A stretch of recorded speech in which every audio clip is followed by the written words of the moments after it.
Welcome back, my friends. The news today is that Tesla has broken ground on its futuristic diner with drive-in theater and supercharger. Yes, it sounds like that crazy project is actually happening.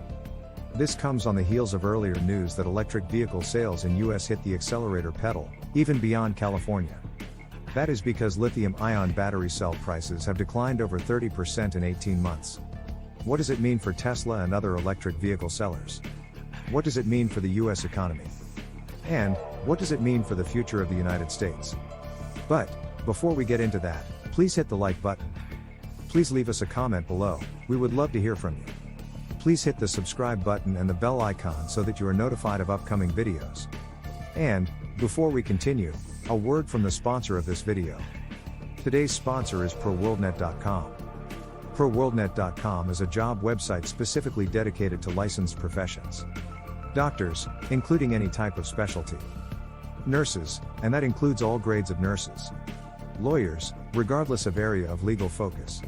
Teachers and professors, from kindergarten through graduate school. As well as any kind of job that requires a government license or certification.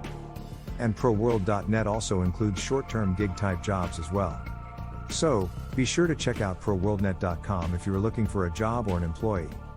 Tesla has broken ground on the site of its planned futuristic diner with a drive-in theater and supercharger station.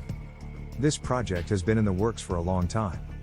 In 2018, Elon Musk said that Tesla planned to open an old-school drive-in, roller skates and rock restaurant at one of the new Tesla supercharger locations in Los Angeles. It was yet another "is he joking?" kind of Elon Musk idea, but he wasn't kidding. A few months later, Tesla applied for building permits for a restaurant and supercharger station at a location in Santa Monica. However, the project stalled for a long time, apparently due to local regulations. Nevertheless, Tesla still moved forward with a supercharger at the location, but it had to move the diner project to Hollywood. Last year, Tesla filed the construction plans with the city, giving us the first look at what the automaker intends to build. We learned from the filing that it will be a semicircular 2-story diner with 29 supercharger stalls and 2 movie theater screens. Using the plans, architectural modeler Ed Howard created some renders, as seen below. After a year without much activity, Tesla has secured a building permit and has broken ground at the site. The images show that Tesla has destroyed the existing buildings at the site, which used to be a Shakey's Pizza, and started to build foundations for the new restaurant. It's not clear if Tesla plans for this to be a unique location or if the automaker intends to replicate the concept at other supercharger stations as it expands amenities around its charging infrastructure. Kimball Musk, brother of Tesla's CEO Elon Musk and a director on Tesla's board, is a restaurateur with his own chain of restaurants. It is possible that Tesla could leverage his expertise to develop a restaurant division around its extensive supercharger network. Many people mock Elon Musk because he promises a lot of things, many of which are considered impossible. Self-driving vehicles are one of them, even though Tesla demonstrated significant progress with its FSD technology.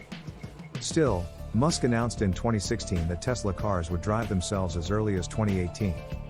He then made similar predictions almost every year, including recently. Trust me, it's not that Musk overpromises. It's more like Musk is way ahead with his predictions. The reality may be late catching up with Musk, but Tesla's CEO achieved pretty much everything he said he would. The last on the list is a supercharger station with an old-school drive-in, roller skates and rock restaurant that he first mentioned in a 2018 tweet. The project was previewed 2 months later when Tesla applied for a building permit in Santa Monica. For various reasons, Tesla built the supercharger station without the fancy diner and looked for another location to fulfill Musk's dream. Last year, Tesla filed the construction plans for a retro-styled supercharger with a diner and drive-in theater in Hollywood. The filing mentioned a semicircular 2-story diner with 29 supercharger stalls and 2 movie theater screens. If this sounds familiar, it's because we've already seen a rendering of this Tesla diner in a slide during Investor Day in March. The image of the fancy supercharger station was part of the Can't Forget to Do Cool slide at the end of the presentation of Rebecca Tiniksai, Tesla's head of global charging infrastructure. Things haven't moved much since then, except Tesla finally got the building permit and started to clear the land in preparation for the construction. The location is 7001 West Santa Monica Boulevard, West Hollywood, California, where existing buildings have been demolished, and the foundation of the new restaurant is now built, as shown in pictures taken recently. Although the construction is in its early stages, I have a feeling that it will progress much faster from now on. If Tesla has moved lightning fast in one area, that was its supercharger network. Maybe I'm influenced by Musk's optimism, but the new restaurant/supercharger station might be ready to greet customers by the end of the year. The diner has a 218-seat capacity on 2 floors, with the second floor mainly offering outdoor seating. It's unclear if this means Tesla will open a new line of business, restaurants, or if the new diners will be operated through a franchise. We know that Elon's brother, Kimball Musk, is a seasoned restaurateur, owning the Kitchen Restaurant Group, including names like Next Door American Eatery, Hedgerow American Bistro, and the Kitchen American Bistro. With more electric vehicle choices than ever, EV sales in the US are hitting new heights. In just the first half of 2023, over 670,000 EVs were sold, with over 80% of those fully electric battery electric vehicles, BEVs. It took 8 years for the first million EV sales, but now more than 1 million have been sold in just the past 12 months. Several factors are likely responsible for EVs hitting a tipping point in sales. More EV models are now available, from small cars to pickup trucks, meaning more buyers have an electric option that meets their needs. More widespread adoption of EVs across the US is also a factor. We're seeing EV sales increase outside of California, the historical leader for EV sales. From 2014 through 2017, more than half of all EVs sold in the US were purchased in California, but that fraction has now fallen to 1/3. While many Californians are used to seeing EVs in their neighborhood, it's only in the last few years that we've seen large increases in sales in other states. Florida and Texas are now second and third in cumulative EV sales, despite state leadership that has been antagonistic towards EVs and a more conservative-leaning population. The higher EV sales volume in Florida and Texas is in part tied to the higher population there, but there are signs that buyers across the political spectrum are interested in EVs. Many buyers are likely swayed by the fact that they can save money on gasoline and greatly reduce their emissions at the same time. Gasoline continues to be at near record prices, and as we see more impacts from climate change, people are interested in what they can do to lower emissions. Switching vehicles from gasoline to electricity is one of the most effective actions households can take to reduce their contribution to climate change. It also doesn't hurt that today's EVs are fun to drive and can take advantage of a quickly growing network of charging stations. Switching from gasoline to electricity can greatly reduce heat-trapping emissions. Transportation is the largest source of heat-trapping emissions in the US, and the passenger vehicles many of us drive are responsible for the majority of transportation global warming emissions. Electric vehicles, EVs, can eliminate tailpipe emissions altogether and are also more efficient than gasoline vehicles, making EVs an important technology for reducing both global warming and harmful air pollution from personal transportation. Because of differences in electricity generation across the United States, the emissions produced from driving the average EV varies depending on where the vehicle is driven. Despite this variance, driving the average EV results in lower emissions than the average new gasoline vehicle everywhere in the United States. Recharging an EV at home also can mean significantly lower costs in addition to lower emissions. More US drivers are picking EVs than ever before because EVs are a better option. EV sales in the US are ramping up, in part due to more models available than ever before. This is good news for slowing climate change, as EVs produce much lower emissions from driving now, and this will get even better as we switch to cleaner sources of electricity.